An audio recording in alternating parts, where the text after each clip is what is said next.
here is the Halloween Carnival in a box. Thank you so much for getting it from the PTA. I know it's not totally happening as it would usually be, but I think it'll still be fun and it will at least get you a lot of good pictures. The point of this video is to just explain what everything is, and then I will also post pictures of, it might be a second video, I'm not sure yet, of finished quote games. But yeah, so just a simple unboxing for this one. The envelope has a few coloring pages and some scratch art. So it's just some craft, like you can put out on a table with crayons or whatever. It's just to be super simple. Then on the side, you have pumpkin faces, and these are stickers you can just put on any pumpkin, or if you don't have a pumpkin, you can do like a pumpkin template on a piece of paper or anything. You can get creative. This game is one of the first games, so there's 3 plates, 10, 20, 30, the idea being that they get laid out, and then you do a beanbag toss on top of them.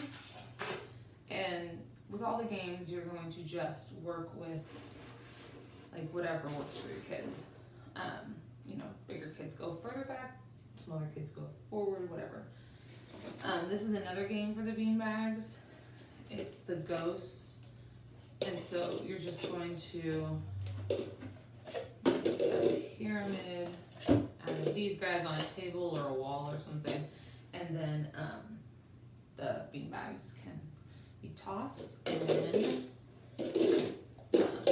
on that game.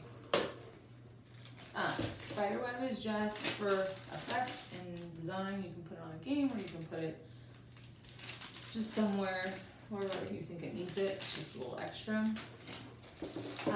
This is a boo kit. I thought it was cute. I got it at Target, so I threw them in there. So basically you can fill this bag and have the card and go drop it on someone's doorstep as like a little distanced boo bag and way to say Happy Halloween. I imagine there's plenty of stuff in here that you can fill it if you don't have anything on hand at home. That's what that is. There's just one in there. This set you'll have a gold tablecloth. Some of you might have ones not in plastic bags. I bought a large roll with a cutter at one point. So this you'd hang on a wall, just tack it up there, and then all these little bats,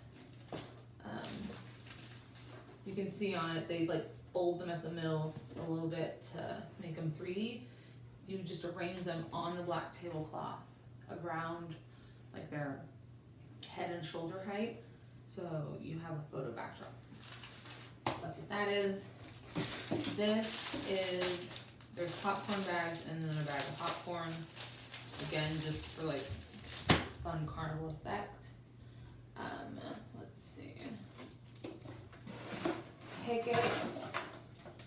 I threw some tickets in there in case you wanted to hand them out at games. It's your call. I just figured if I'm pretty sure that was just a running child across the hall. It's a pandemic. It's all good. So the tickets, if you want to hand tickets out at the games and make it feel super carnival-y, then they can use the tickets to buy the prizes. So this box is just full of like different prizes and whatnot. They can either pick something from it, or you can lay them out and have them different values. It's totally your call. That's just a box of prizes. This jar that says how many is just one of those. You can put it out there. People can try to guess how many candies are in the jar. I did not count them for everybody as a heads up, so you will have to count them yourself to see if you were right. Here are the bean bags for these 2 games, and then you'll see cones and rings. So this is a ring toss toss game, and you can arrange the cones however you would like. Maybe they're on different levels, maybe they're in a line, maybe they're whatever you want, and they just try to throw the rings. So you can play with that one difficulty-wise in a lot of ways. This game is like the one you see at the carnival. You put all of these cups, there's 12 cups in all of them, fill them with water about halfway, and then inside there are 4 fish.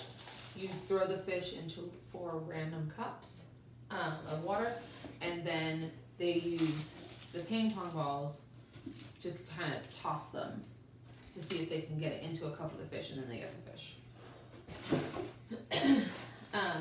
This, you'll see that you also have 2 ping pong balls with eyes on them, and then 2 spoons. This is like a relay race. You put the ping pong ball on the spoon. You have 2 teams, or you can just do 1 team and time them, and whoever has the fastest time.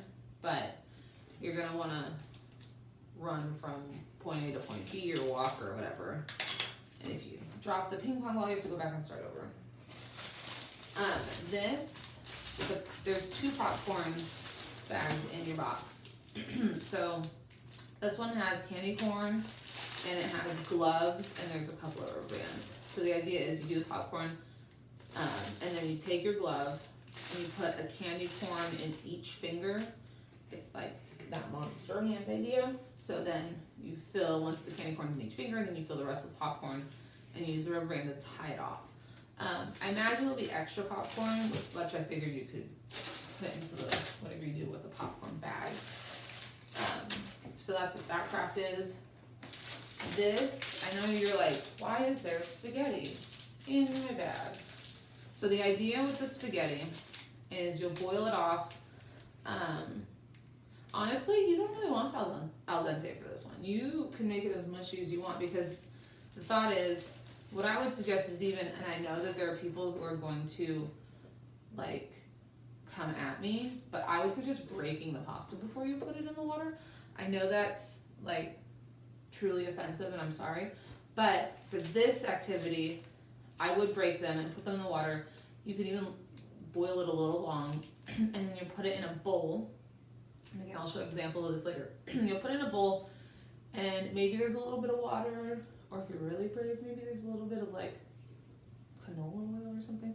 And then you put the spiders in with it, and then it's one of those, close your eyes and put your hand into this gross thing that they'll probably love, because I imagine for some people it's a good sensory experience. But, and you don't tell them, that's the key for this, is like cover it up with a napkin or something, and just have them stick their hand in, and don't tell them what they're doing, and maybe just say, find a spider or something. Here are tattoos, pretty self-explanatory. So the last, we're getting down to the bottom here, you'll see you have these rubber duckies that I so lovingly put hooks in all their heads. If you just find a random bowl of water in your house, and then the idea is you put the ducks in the water, and then this is their fishing pole to try to catch said ducks. Maybe there's a time limit on this game, like can you catch a duck in 15 seconds or something like that. So that's what that one is. And then last, at the very bottom, you have this monster face. And this one is another beanbag toss game. And you can just lean it up against a wall and they have to get it in the mouth. It's super simple. But that is everything in the box. I hope that you all have the best time. And please remember to take pictures and send them in to any room parent or over volunteering mom. That'll get them back to the yearbook, so that we can have some yearbook pictures for Halloween. But yeah, so I will set all these up and work on getting you those pictures as well. But thank you so much, and please email me or text me if you have any other questions. Thanks.